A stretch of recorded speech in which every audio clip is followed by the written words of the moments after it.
saying it. I'm saying it. We're live and we're right on time. We're live, right? Please, somebody tell me that we're live. We're live and we're right on time. Except it's 31. But we're right on time. We are exactly where we need to be at the right time. The Race, Part 1. Howdy. Listen, this place is special because this is not a place where we divide. Nope. Nope. We don't talk about division. We don't talk about politics. It don't matter what color you are. It don't matter what you believe or who you are. There is a special place in this community for you, except today. Because we're about to draw a big old line in the sand. All right. Normally we don't disagree. Normally, Mary Lynn, tell the people, normally this is a safe place, but not today. Not today, because I'm about to divide the waters. Divide the waters. Are y'all ready for this? I'm going to need you to pick a lane with the video I'm about to show you. Pick a lane. All right.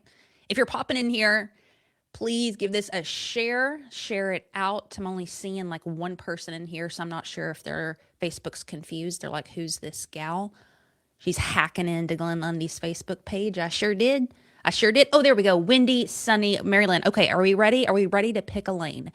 So I'm going to show you a video, and I want you to comment and say sweet or scary.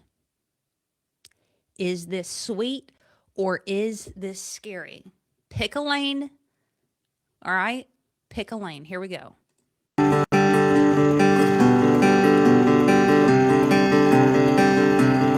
Even when the sky is falling down, even when the earth is crumbling around my feet,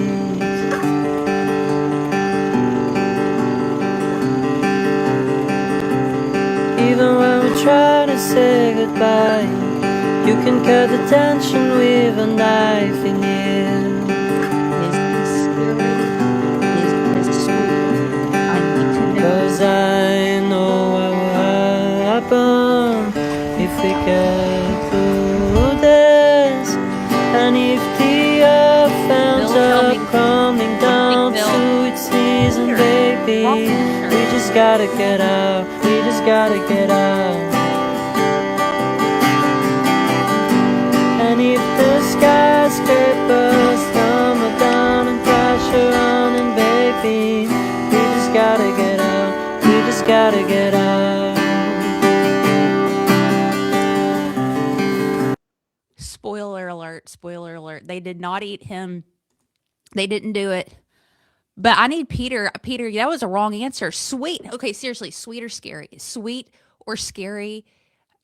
Mary Lynn, you live in Florida, right? Would you do that? I don't think so.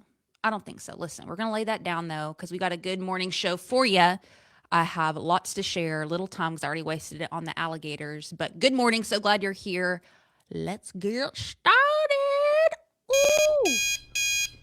Good morning and welcome to the #1 morning show in America. I am your host, Glenn Lundy, husband to 1, father to 9, author, speaker, and the founder of 800%.life. It's 5:30 a.m. and it's time to rise and grind. Good morning, everybody. Heather Parody here. It is Monday morning, April the 20th. Where is this year going? It's crazy. We were just starting like 2 days ago, and it's April. Easter's is already over. It's crazy. It's crazy. But Monday morning, this is going to be a phenomenal week. I'm so excited to be with you this week as Glenn Lundy is in Arizona. I had to remember doing a retreats. So good morning, everybody. Tanya, good to see you. Mike, Robert, it's not sweet. What is up with these men in here saying that this is a sweet? Would you play a guitar to an alligator? Yes or no? Don't lie to me. Come on. Patricia, sweet and scary at the same time.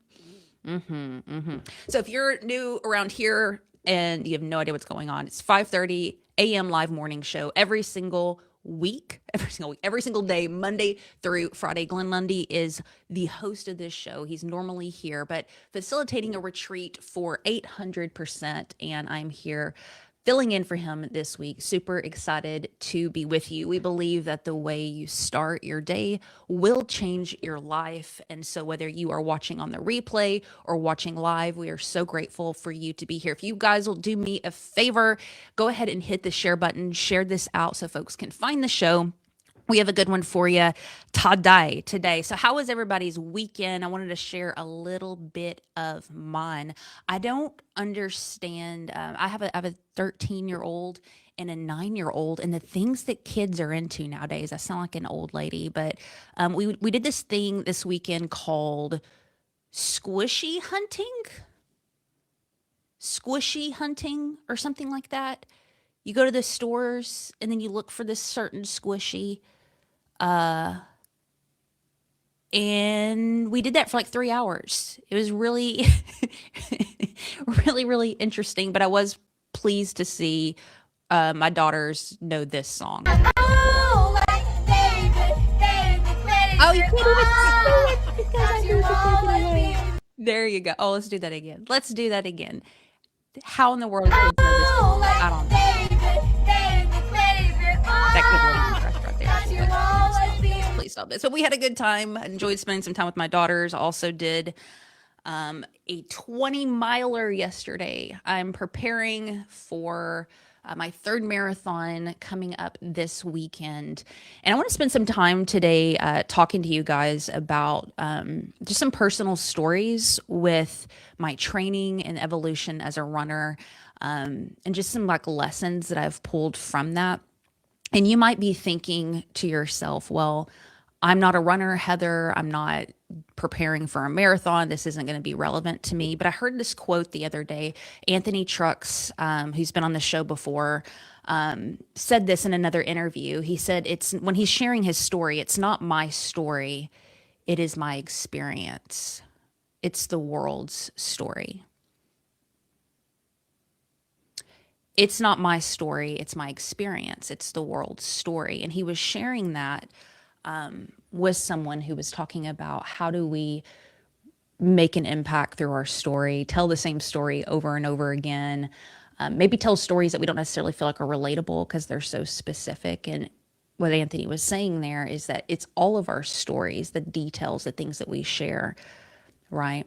We just share our experience, but it's the world's story. So my hope this week, I'm going to share some really personal stuff with you, some very specific stories about very specific times in my life. And even though you and I come from different worlds, I'm hoping that you'll see yourself in this somewhere, because the mind-body connection is really, really real. When you train your physical body for something, it affects your mind, it affects you spiritually. And I love how interconnected all of it is. So that's what we're going to be doing this week, my friends. But a couple of quick announcements. If you are not a part of the challenge, I think it's a 67-day challenge. We're adding something in our lives and we're taking something away.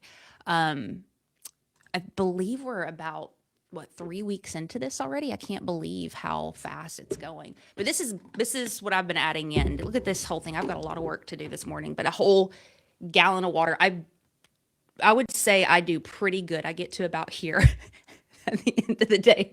I'm still working on it, but this is the thing that I'm adding into my life is a full gallon of water. God bless it. God bless it. Girls got to go tinkle a lot. And the thing that I'm taking away is eating or drinking after 7 p.m., only water after 7 p.m. I really want to bump that up just because I know it's good to wait several hours before, or wait to eat what am I trying to say? It is so early to talk on a microphone. It's good for your digestion to not eat before bed. There you go. There you go, Heather Parody. Oh my goodness. Oh my goodness. So if you would like to join that, there is a text message community that you can jump in. And I believe that you text the word horse, because this is the horse year, to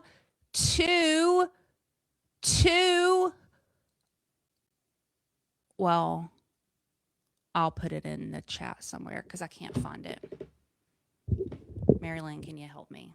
I don't know. Also, there is a sales workshop that Glenn is facilitating in May in his offices. So if you are in Lexington, Kentucky, it's a free sales training. You can send him a message and he can give you the address for that. But let's go ahead and say good morning to some people. I feel like this morning has just been rough for me already. I feel like it's been a little bit rough. But that's okay. We get started anyway. We do this right anyway. This is old school, by the way. Feeling so tall, I could give a high five to the pilot. This is like 3 years ago. Family tight, I keep small circle like island. There you go, Marilyn. Thank Whoa, you. box full of contracts, I signed with a stylist. 895. Yeah, blue faces blowing up like violet. Talk about the things they're gonna say when they see me, and when they see me, they just dab me up and say good to meet me. I keep it going, flowing over just to make it look easy for me to say. I do this every day of the week. Me get to be the one they talk about when all said and done with it. I'm the future that they want, but then they don't when I come with it. I'm a seed, still a seed, fill up the numbers, and I ain't leaving no crumbs, so you know when I'm done with it. I'm a new school vibe with an oh so great. Stay paid by the boatload. Don't go chasing a wave from a rowboat. Blow smoke right through the face of the ozone. Oh no, I got the bag, I'm back to just double it. I'm about to pop the top, I've been bubbling. They want the spot, but I do not cut them in. They tryna plot my drop, they been huddling. A runner. Feeling so tall, I could give a high five to the pilot. And also, too, if you are watching family this tight, live, go I keep ahead small and share circle it like also island. on the show. If you're on the replay, box full of contracts, I signed with a stylist. On the replay. Yeah, blue faces blowing up like I know a violet. lot of Go people ahead and praying drop for a my comment. downfall, Let but us the only know thing that I'll be you're down here. for is being So top 5, great but like to down have 4. I'm you. down to earth like the ground floor, but I've been flying so long, I tend to ask people, what's the ground for? Man, I'm only headed up, see my flow volcanic, this the fire I erupt. Heard the fans getting rowdy cause they haven't had enough. You know I'm running the city, you just running out of luck. Yeah, I said that with my text, I flow hard, it's no wonder they easily impressed. I'm so far, but I'm always coming back with something fresh. I never rest, where you'll never catch this ego in a nest. I invest my time in a booth, I find a piece. All right, listen, let's go ahead and get into this morning. We're going to call this week The Race. The Race. I want to tell you a story, okay? Hang in with me for a sec. I'm going to tell you a story. Once upon a time, there was a young lady named Heather who decided that she wanted to run in a half marathon. I was like 21, 22. And up to this point, I had been running since I was about 14, 15 years old. I started running, honestly, in response to a lot of dysfunction and things going on in my house and my family. And it was really the only way to kind of get out of the house and release a lot of emotion and frustration that I had. That's kind of like the way that I coped. So I had all this built up emotion as a teenager, and I would just go outside and freaking run. Just run. And I would have my Walkman on. You remember those things that it actually like went over your head? So it was like always bouncing on my face, you know. It was before we had the Bluetooth fancy headphones. Children's watching this. Y'all children don't even know. So I did that for several years. So I found out that there was a half marathon. Y'all couldn't hear me. Oh no. There was a half marathon in my town. And again, I'd been running for about 6-7 years. So I thought to myself, you know, not a big deal. I had been running 5-6 miles pretty consistently. So I was thinking 13 is not that big of a deal, right? Well, let me tell you, friends, 13 is a big deal. It's a very big deal. I went out there, didn't really train for it, and got up that morning. I remember not even thinking about what I was going to wear and just went out and was like, I'm going to run this half marathon real quick. Excuse my French. I had my ass kicked. There were people running by me who were like limping and going faster than I was. It kicked my butt. This is a photo of me finally finishing. Where'd it go? There it go. And I wish I had more video footage. I wish I had more photos. And I wish you could see the pain and terror in my face crossing that finish line. It was literally the worst experience. Okay. And I'm sharing this story with you because fast forward however many years, what is this? Almost 20 years later, I'm going to be running my third marathon this weekend. And there has been so much that I have had to unlearn and grow into as a runner and as somebody who's kept this up for 20 years that have been painful lessons. And again, this week we're not talking about running. We're talking about something much deeper because it's not my story, it's my experience, it's all of our stories, right? How many times have you thought, "Oh, I've got this," only to find out that you don't got it? You don't got it, right? I learned that my ego, my arrogance, my whatever you want to call it, my humanness will a lot of times assume that I can get somewhere without having to put in the work. Maybe because I overestimate the work that I've already put in. Maybe I underestimate the task before me. And this isn't a really like feel good message, but this is something that has been critical for me to learn humbly, that I am still a beginner no matter how many freaking years I put into something. I'm still a beginner and I have to constantly be returning back to the work that I'm doing with a beginner's mindset and not assuming that I'm further along than what I am, right? You look so unhappy for crossing the line. I was in pain. I was in so much pain. It hurt. It hurt. So that's the first lesson I learned. Then I decided, I didn't put in the work. I was one of the last people to cross that finish line. And I was really put into my place. So I decided that I wanted to start running with other people. And fast forward a few years later, I met this girl named Mandy. Mandy here for the win. Isn't that the best shirt ever? Now, Mandy was the most intense runner I've ever ran with to this day. She was one of those people you start running with and she's doing 7.5, 8-minute miles for like 13, 14, 15 miles while telling you her life story and not missing a breath. Literally almost died running with this girl. Like, she was a freaking beast. So the number 2 thing that I learned, we're going to do 3 things and we're going to get out of here. Number 1, don't assume that you got it when you don't got it. Approach everything like a beginner, even if you've been doing it for years, because your butt will be handed to you. Your butt will be handed to you. What is that scripture? Pride goes before a fall. That was my lesson there. With Mandy, roll with people who are way better than you. Way better than you. Who in your life right now is way better than you at what you're working towards? And are you deliberately putting yourself in their presence? And here's the hard part, being really embarrassed at times because you feel, here's the word again, like a beginner.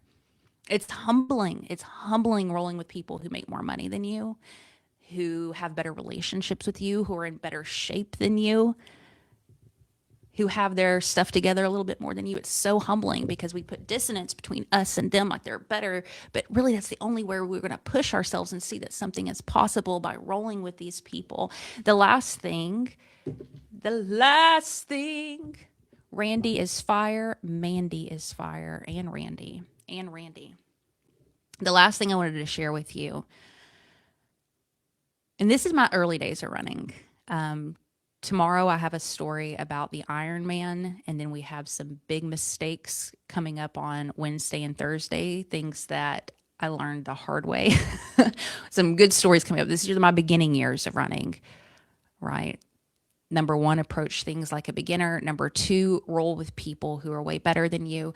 And number three, this one's a real tough one, is realizing that the work that we do to train, to get better, is often in the dark.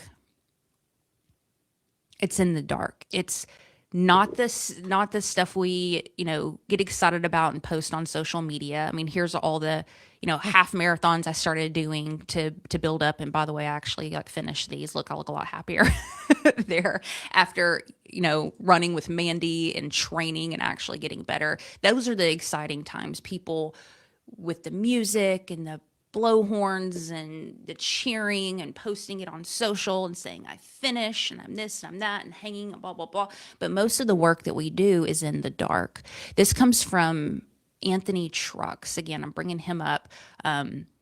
He is a former NFL player and also the founder of this organization called Dark Work, where he talks about a lot of the things that get us to where we want to be are never seen by most people. It's in the dark. It's the hidden work. My husband asked me yesterday or last night, I was limping because I just ran 20 miles, limping. I'm like, oh, and I started talking about the race and my goal with it and how fast I wanted to do. And he said, have you ever thought about just running a marathon or a half marathon just for you, by yourself, instead of having to do it in this big show or big race or whatever? And I told him, I said, Brian, I do that every week. I run for myself, by myself, hours and hours and hours and hours and hours alone. And that's what Anthony Trucks is talking about when he says the dark work. Because it's the times when people are not cheering. It's the times that nobody would ever know about. It's you and God and silence. When you get up early and you write alone and it's unpublished and nobody's patting you on the back. It's when you're lifting weights in a hotel gym and nobody's at, because people don't do that. They don't go to the gym at a hotel. That's the quietest place on earth. Nobody's acknowledging you. There's no reward. And you don't know if there will ever be a reward for it. But that's the work that's done in the dark. I'm going to play a clip. I had Anthony on the show a couple of weeks ago. And here's a little bit more about that. That there are a lot of ideas that are placed in front of us every day. There's new, ads and marketing and different things we see, or different possibilities, different people we meet. And I think oftentimes we can be, nowadays more than ever, distracted and pulled away from anything. And so what I have found is there are certain times when I'll find something that tugs at my heart differently. The emotion is like, I really like this idea. I really want to do this. And it sounds good now because all you think about is the great things to get there. And it becomes what I call the vision. We all get a vision of what could be. And interestingly enough, I heard one of my pastors one time said, he said, God gives you the vision, but he doesn't give you the path. Because if he gave you the path, you wouldn't walk it. It's going to be hard to get to the place you want. So you get the vision, right? And then you go down that path you're talking about of going like, oh my gosh, this is so hard. This is what I should be doing. And I question it. And after a while, I started going, I'm going to stop questioning the vision because the fear gets in the way. And the fear, the difficulty is what usually becomes a friction as to going like, do I really want this thing? Because not do I want it. It's like if I was asked, do you want that freeing? If you could do nothing to get it, would you want it? Oh yeah, I want it. Then the real problem isn't the thing that I want. It's the path to get it. That's the problem.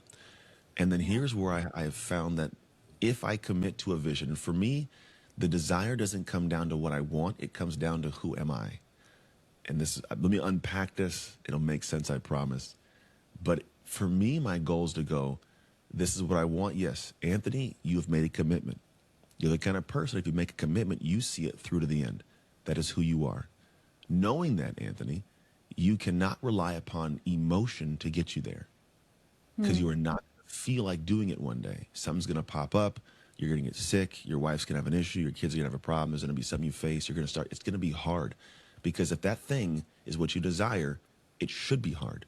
Because if it's hard and you go past that and earn it, then you love it more. There's a different connection to it. That's why I say the harder things are, the more pride we develop. Are y'all getting what I'm throwing down? Are you getting what I'm throwing down here? This week is called The Race. And we are leading up to this weekend, another race that I put myself in, but I wanted to share with you the journey, the 20 plus years it's taken to get here, and some hard lessons that I've learned, not about running, but I've learned about who Heather Parody is and the shortcomings that I have and the ego that gets in the way, the laziness, the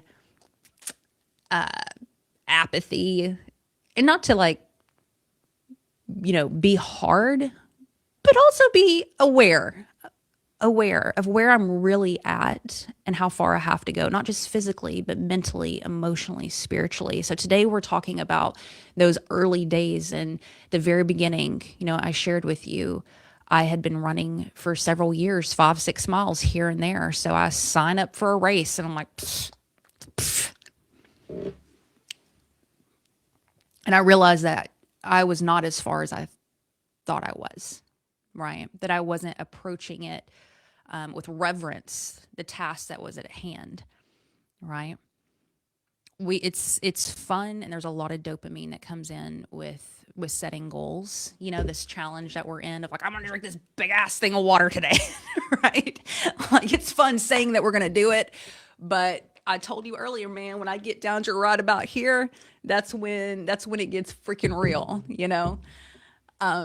So number one, we have to approach things with reverence and as a beginner, and actually put in the work to have the privilege to run the race, right? Number two, rolling with people who are way better than us.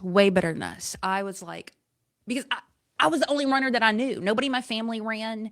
I wasn't a part of running groups. And then when I met Mandy, she kicked my ass, dude. She kicked it. And man, did I become better because of that. I realized I wasn't as fast as I thought.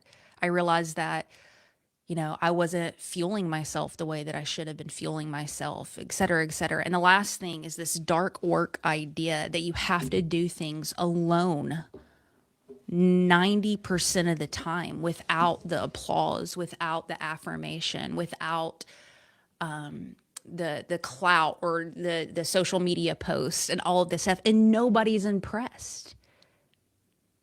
No one cares how many miles I ran around my neighborhood except for me. You know what I mean? But on the race day, it all comes into play. So much of it is the dark work. And I just wanted to share this with you this morning, because this is the reality of us getting to the next level, and whatever you are working on, whatever vision God has put on your heart, it is going to go unseen. It's going to be a lot of dark work. There are going to be people way ahead of you. We're not going to do as good as we think we were going to do. There's going to be a lot of failure. And there's just a decision at the end of that we have to make over and over and over again. Is this going to destroy me? Am I going to quit? Maybe this isn't for me. Or are we going to lean into the discomfort, the pain, the boringness, the unsexiness, and put in the work that one day might pay off? Maybe. Hey, y'all, I could still collapse this weekend at the marathon. No guarantees. I hope that was encouraging for you. I love you guys. Thank you for being here with me. Please send Glenn some love this week, whether that is a DM, a text message, or just throwing up a prayer for him while he's pouring into people this week. Love you guys. I'll be here tomorrow morning, 5:30 again, and I'm going to tell you about a time I swam with alligators, fell off a bike, and almost died. How's that? How's that? Love you guys. Have a wonderful day. Goodbye. Let's do a video out. Oh, here's a good one. You'll like this. Bye.